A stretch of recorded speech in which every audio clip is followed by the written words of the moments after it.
ahead and access the rectangle tool from your toolbar menu. And if you don't see the rectangle tool, maybe you see the star tool or the ellipse or the polygon or the line tool. They're all kind of nested under the same tool, but if you hold down your mouse and click, you should be able to see all the different tools in this drop down menu. So let's start with the rectangle tool. If you click and drag your mouse in any direction, you should be able to start drawing simple rectangles. Pretty easy. If you want to make a perfect square, you need to hold down the Shift key first and then click and drag, and you can create those perfect squares. So hold down Shift first, then click and drag, and then let go of your mouse and then the Shift key. Now, of course, after you make every shape, you can do different things to it, like transform it, scale it, change the color, all different kinds of things. So if I take my selection tool, I can now scale this up and down. I can rotate it, do all different kinds of things. I can even change the color, of course. So let's get into the next shape. Let's go to the ellipse tool.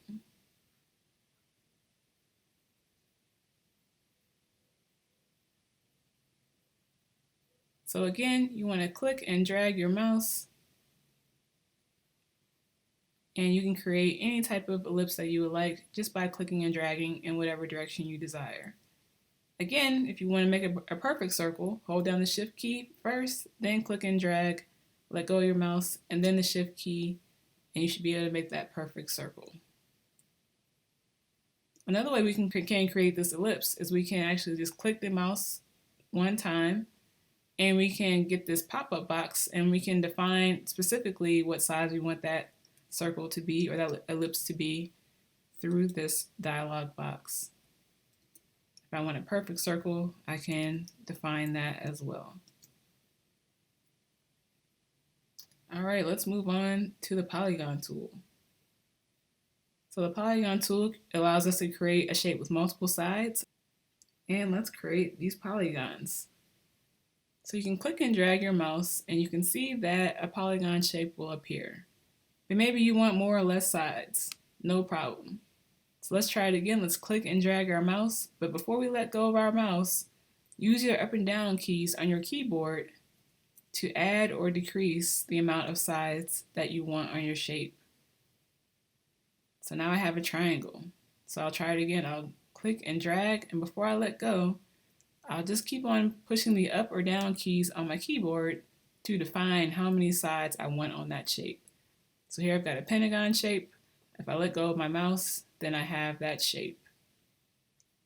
So again, just remember to click and drag first, and then use your up and down keys before you let go of your mouse to get your desired shape, and then you can let go after that. You can also click or tap one time, and you can define the number of sides this way. So if I want an octagon that has a 2-inch radius, I can do that, and now I have my bigger octagon. Again, I can move these shapes around using my selection tool, this black arrow. And of course, I can scale these things down. I need to hold down Shift if I want to scale it proportionately, or it'll just kind of skew the image or stretch it. Let's try the star tool. So let's go back to our polygon tool under the shapes and go down to star. And same concept applies here as well. I'll actually choose a different color here too.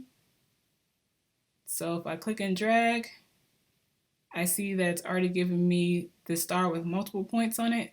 But if I just want a 5-point star, I can just click in my keyboard up and down until I get to the number of points that I want.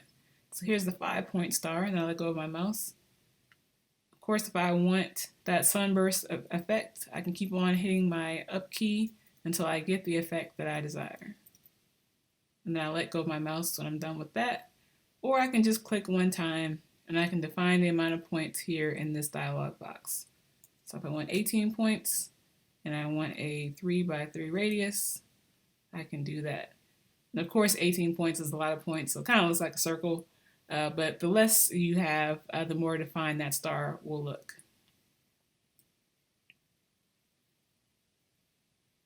And then let's move on to our line segment tool. And when drawing a line segment, we need to make sure that we actually have the stroke filled here, and so that we can actually see a line, because a line doesn't really have a fill, it's just really a stroke. So I'll make sure my stroke is black, and I'll start drawing lines. And of course, I can draw the line in any direction I would like to, but if I want it to be perfectly straight across or up and down or at a certain angle, I need to hold down my shift key, and then I can draw a very perfect line straight across, straight up and down, or even at a 45-degree angle.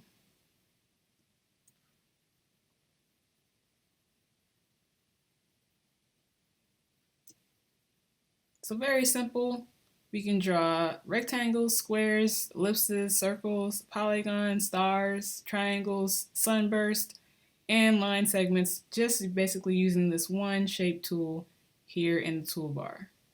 And next we'll go through how to transform your shapes, change the colors, and change the strokes.